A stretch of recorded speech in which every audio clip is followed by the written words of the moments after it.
Now to the story of a Berliner who became known as the German voice from Gaza in the wake of the October 7th terror attacks.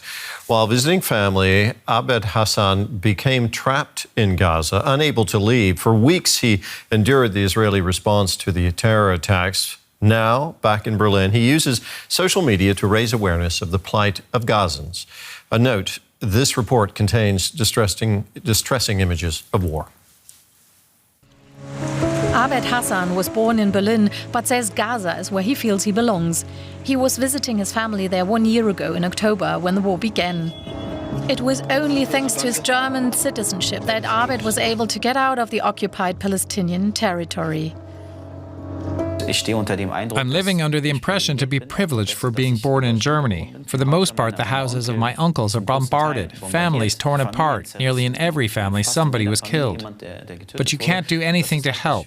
Even if I donated all my savings, or 2 or 3 times as much, I wouldn't be able to really help even one family.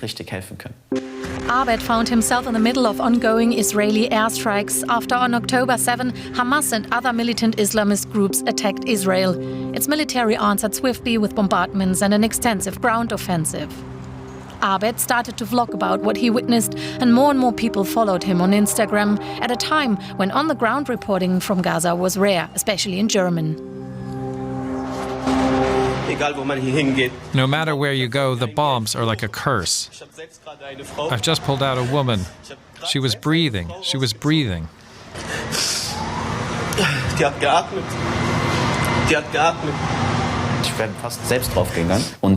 I was nearly killed. To see this with your own eyes, dead children, to carry people means simply realizing what you never deemed possible. That people are wiped out just like that. People who are innocent. You can't fight violence with violence. I just wanted to show what's happening. People are dying. People are being killed. Thanks to his German citizenship, Abed was allowed to leave Gaza after 5 weeks, while most of his family and friends had to stay. Back in Berlin, he felt torn. In spring, he decided to do a bike tour from Germany to Gaza with a friend, a distance of over 4,000 kilometers. A trip to raise money for a hospital in the Gaza Strip and awareness about the Israeli occupation of the Palestinian territories, which the International Court of Justice has described as illegal. As a Palestinian, you have the feeling you don't really belong anywhere. Most of us were expelled against our will, emigrated, or tried to build a future somewhere abroad. Because it's extremely difficult to find a job in Gaza, extremely difficult to live under occupation in the West Bank. People are trying to make their way all over the world. He didn't make it to Gaza. The Strip had been closed off by Israel and Egypt since the war began. His tour ended at Jordan's border with the occupied West Bank. Abed, who holds a Palestinian ID, was denied entry to Israeli-controlled territory. Hey, I'm a Palestinian and I can't even enter my own homeland. The most important thing is that people aren't concerned with what Israel's government does, what Palestinian parties do, but with what the people there experience day by day. Abed also talks a lot about politics. He calls on the German government to stop supplying Israel with weapons. And he says he still believes in the power of dialogue. Antonio Guterres today described the Middle East as a powder keg as he laid bare the suffering unleashed in Gaza after a year of war, saying, quote, "Every airstrike, every missile launch, every rocket fired pushes peace further out of reach." Take a listen. Following the horrific terror attacks perpetrated by Hamas on 7 October, Gaza has become ground zero to a level of human suffering that is hard to fathom. The situation in the occupied West Bank is boiling over. And now in Lebanon, attacks including on civilians are threatening the entire region. The conclusion is clear. There is something fundamentally wrong in the way this war is being conducted. Well, the UN Secretary General also used his speech in New York to highlight the plight of around 1.9 million displaced Palestinians inside Gaza who've been repeatedly ordered to evacuate, claiming there is nowhere left safe for them to go. Well, I'm joined now by Dr. Tanya Haj-Hassan. She's a pediatric intensive care and humanitarian physician. Doctor, it's good to have you with us. You worked earlier, we were talking earlier before we went on the air, that you worked earlier this year in a hospital in Gaza. Can you describe for our viewers what conditions were like there for you? Yeah, certainly. So I was based at in a hospital in the middle area of Gaza, in an area called Deir el-Balah. The name of the hospital is Al-Aqsa Hospital. It may be familiar to you because it has been targeted multiple times by Israeli forces, including yesterday when the area of the compound was bombed, and some tents outside of the area of compound was also bombed. And this has been a recurrent theme over the course of the last 12 months of healthcare being a very clear target of this military campaign. Everything from hospitals to clinics to countless ambulances that have been bombed by Israeli forces. Mm-hmm. And then there are over 500, I believe the last confirmed count is 595 Palestinian healthcare workers that have been killed in the past year, and over 300 that have been detained in Israeli prisons by Israeli forces. They're healthcare workers, many of them my colleagues. I've been going to Gaza for over 10 years now to teach as part of a group of physicians and surgeons from Oxford University and hospitals in that region. And many of our previous students, many of the colleagues that we became close to over the last 10 years that have become like our colleagues back in our home countries to us, are amongst those who've been killed, who've been abducted, who've been detained, and who, for those who have been fortunate enough to have been released, who've been reporting horrific torture, physical, sexual, and psychological torture inside Israeli prisons, and then they're released because they have no crime, so they're held without charge. So I guess that's the conditions from a healthcare worker standpoint. You know, every single healthcare worker I know. Are these other healthcare workers you're talking about? They are, yeah. And every healthcare worker I know has lost somebody, a family member, close friends, colleagues, everybody, children. You know, we have colleagues that have lost their children, their parents, their siblings, and then many of our colleagues have actually been killed.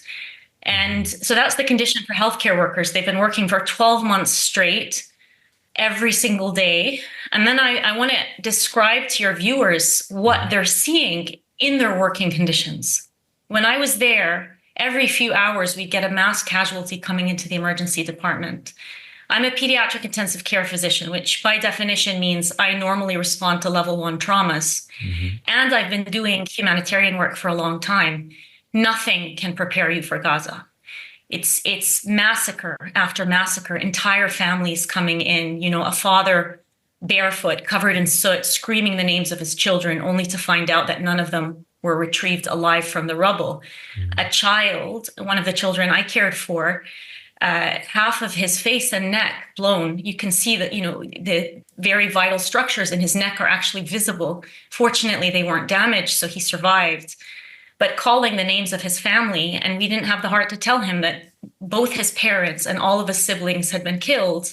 And the little girl in the bed next to him that we were resuscitating at the same time, who he did not recognize because the majority of her body had been burned, was actually his sister. I can hear in your voice how this has taken a toll on you. And I want to ask you, many times over the past year, we've heard warnings from UN agencies that medical facilities in Gaza were close to collapse, running out of supplies, and that a few are still open. The ones that are still open, I mean, how do they manage to keep going? I mean, what does the struggle to keep going, what does it do to them as a physician and as a human being? You know, I used to call it resilience. I don't like calling it that anymore. I don't like saying that Palestinians are special and there's a special breed of human being that can withstand this, because nobody should have to withstand this. Nobody should have to survive and continue to work under these conditions. They are unlivable conditions. And frankly, it's a stain on the collective humanity of every single person who has been silent or complicit in this over the last 12 months of recurrent warnings that Gaza is a graveyard for children, that Gaza is the most dangerous place in the world to be a child. These are warnings that were given by organizations like UNICEF and Save the Children, 6, 7, 8, 9, 10 months ago. And what have they been met with? They've been met with countries like the US, like Germany, like the UK, continuing to fund this, when you have the International Court of Justice saying that this is legally plausible genocide. Yeah. And so that the conditions are catastrophic. And I wish there was a synonym for that word that would convey even more horrific desperation, because that's where we are. Let me ask you this, because the point of genocide, it is a point of contention. It is up before the World Court in a case that was brought before it. So that is still outstanding. But let me ask you, we as journalists, we can't get into Gaza to do independent reporting. We hear that medical facilities and other areas that have been targeted in Gaza were targeted because Hamas militants have embedded themselves with civilians. I mean, you've been going there for 10 years. I mean, what have you experienced? Is that something you can confirm, or is that something you've heard? I mean, what have you heard? Yeah. So I've never seen military activity in or around any hospital I have worked in, either in the last 10 years or since October. I actually have never seen military activity with my own eyes, except for the airstrikes that were being, the airstrikes that we've seen. While I was in Gaza in March, I did see from a distance, and I heard constant airstrikes. I have never personally seen any other military activity. So no, I cannot confirm or deny whether there were militants around any particular hospital. I can tell you, in my experience, I have never seen it. I can also tell you that to justify the targeting of essentially almost every single hospital in Gaza, all the universities, schools, UN refuges, orphanages, rehabilitation centers, both in the last week, both of those have been targeted. An orphanage and a rehabilitation center, bakeries, humanitarian aid distribution sites, residential building after residential building that contained no fighters. I'm telling you this because we received casualties in the emergency department. They were women and children. Yeah. So and elderly. And so what I can say, because I can see the line across the bottom of the screen right now that your viewers are saying, says Hamas, 42,000 people killed in Gaza over the past year. That is a vast underestimate. And as UN agencies, as international independent organizations, as healthcare organizations, when you have no journalists on the ground, and the international response, political and media response, is to cast doubt on the voices of the few people, independent voices that are allowed in, that's problematic. And we're going to have to reckon with that. I know that you would join in the call for a ceasefire. You know as well as I do that a ceasefire is not on the horizon. Let me ask you, and we're running out of time here, but could you just, how do you feel about that, the fact that a ceasefire is not in sight?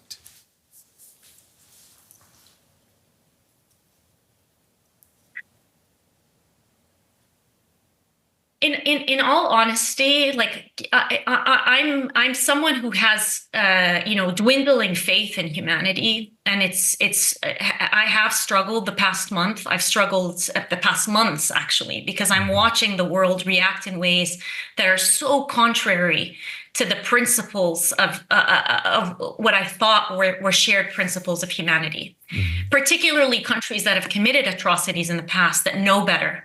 And it's really hard for me to watch them pay lip service to things like a ceasefire and then continue to arm this carnage, which is essentially what many countries are doing or are continuing to do. You've had the majority of countries on this planet vote for a ceasefire in the United Nations from day one.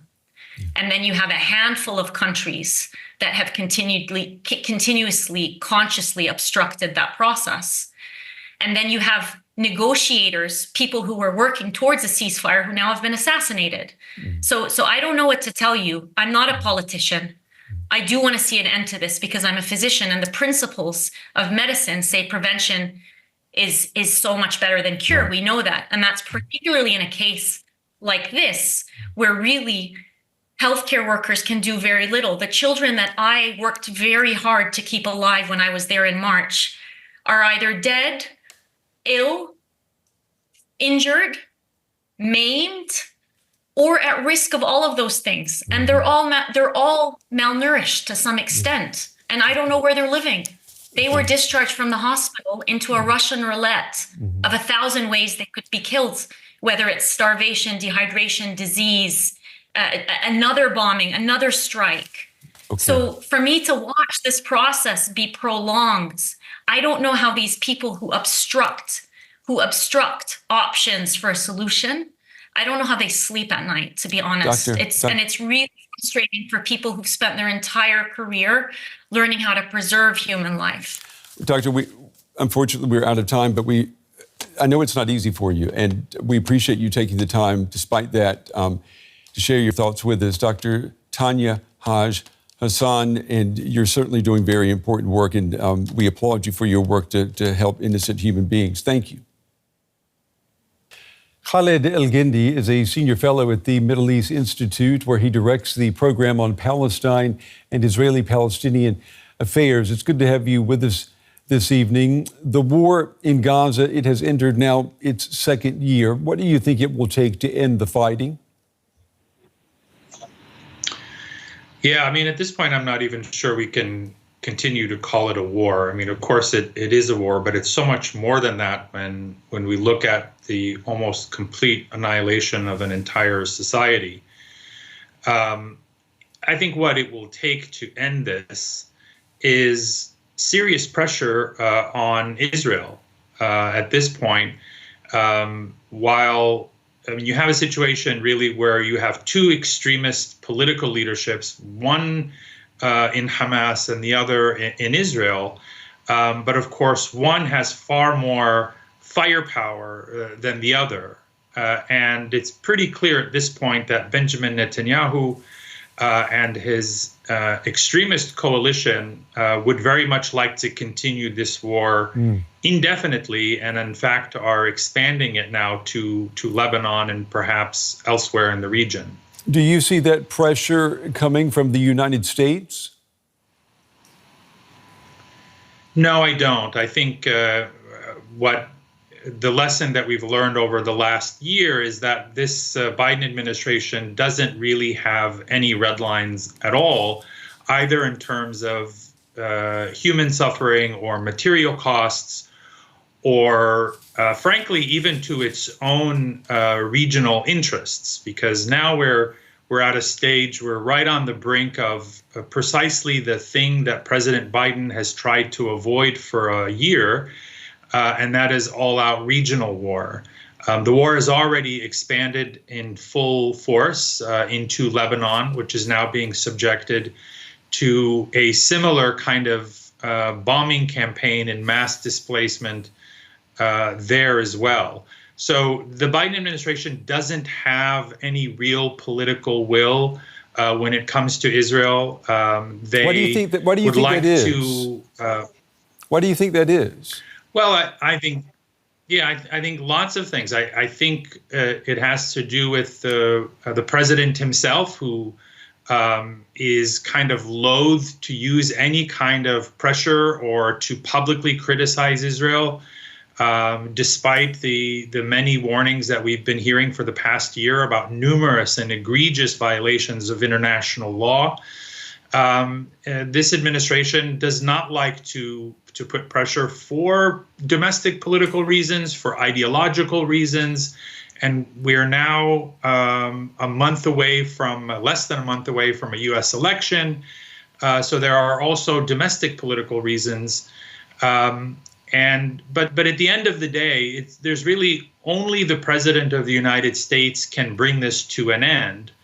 And asking nicely or claiming that Israel has accepted a ceasefire when they haven't, all of these tactics simply haven't worked. Mm-hmm. If there were to be a ceasefire, if there were to be pressure put on both sides, and we were to talk about a post-war Gaza, do we know who would govern Gaza instead of Hamas?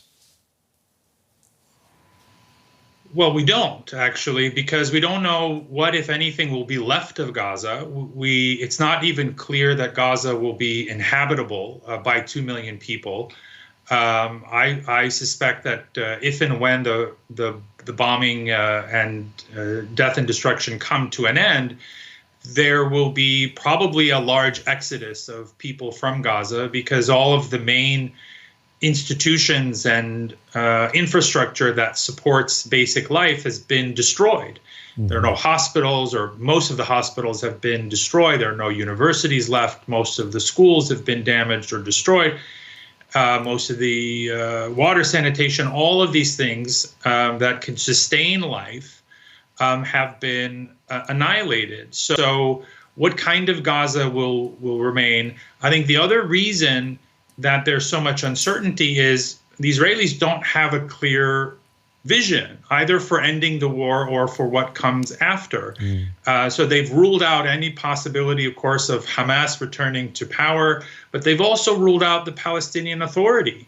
In which case, what does that leave then? Who's, if they will not allow any Palestinian interlocutor to govern Gaza, then are they expecting to provide services and establish law and order and clean the streets and rebuild Gaza? Because as the occupying power, that is actually their responsibility legally. But we know, of course, that it will not take up those responsibilities. And so it falls on the international community. But if Israel is dictating the terms of who can and cannot govern Gaza, then, we have no more clarity on that today than we did a year ago. Yeah. There are so many unanswered questions as this war goes into its second year. Mr. Elgindy, we appreciate your time and your analysis tonight. Thank you. Hazem Balousha is a journalist from Gaza who is now in Ontario, Canada. Hazem, it's good to have you with us. I understand you left Gaza last year, a few weeks after the war broke out. What are you hearing from people who you know who are still there? Well, people in Gaza, most or common feeling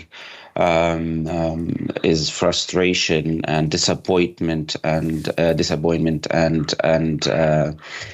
concern about when the war is going to be over. This is the most important for them. Just right before this interview, I was chatting with someone who's in Deir al-Balah and was wondering when this war is going to happen. Is it going to happen soon? We don't know. The situation is getting hard day by day. So still, easily when talking to people, you can find that the frustration and disappointment among the people. Mm-hmm. And the place where you lived in Gaza, do you know, what does it look like today? Well, it's tough. I mean, across Gaza Strip now, there is more intense bombardment than it used to be in the recent months. Actually, there are 3 places in, one in Jabalia. There is an Israeli operation currently. They are seizing and asking people to evacuate again from the north of Gaza Strip to the south. While I used to stay in Nusayrat refugee camp, and there is now also evacuation order from Israeli army asking some of the residents there to evacuate, and there is continuous of artillery shelling and bombardment from time to time. And there is as well in the south, in Khan Yunis, some parts where ask the people there to evacuate as well to the different places. So situation in general, not only in the place that I used to be, is very hard and very tough. Hazem, you know that Israel's declared goal in this war is to completely dismantle Hamas. Do you think that's a goal that can be achieved? Is it realistic? Well, that's not an easy question, to be honest. But cracking Hamas military capabilities is possible, which is Hamas really, and they never deny that. Of course, they are not in the same page with what the Israeli announced about. But I mean, clearly on the ground, we can read that the Hamas capabilities is downgraded, and they lost a lot of their human resources and their equipment, etc. But Hamas as an idea or an ideology is still there. Hamas was in two different levels, was like the government in Gaza and the military wing. So on the level of military wing, yes, Hamas is weaker, but it is still there, and they still keep the hostages and the Israeli hostages, and they still partially ruling Gaza. Do you think that a future without Hamas in Gaza is possible? Still, again, it's not an easy without an alternative. So far as a Palestinian now, and all the observers, they are agreeing that Gaza needs an alternative, and there is no, the Israelis and I don't know, like the international community is not helping any alternative to take over Gaza Strip. PA is still far away from being able to control and to rule Gaza. Gaza was before without Hamas, as like in government, they were there. Hamas created back in second half of the 80s. Since then, Hamas is growing up. One of the reasons that Hamas is powerful or was powerful because the alternative is, or the rivals are weak. So one of the main goals should be considered that to support and to enhance the rivals. Hazem, before we run out of time, do you think that you will be able to return to Gaza one day? I hope so. This is one of the things that we keep in our mind. I'm a Palestinian. I was born and raised in Gaza, and I will be back, of course. Okay. But yeah, I don't think it's going to be soon. Journalist Hazem Balousha joining us tonight from Canada. Hazem, we appreciate your time. Thank you.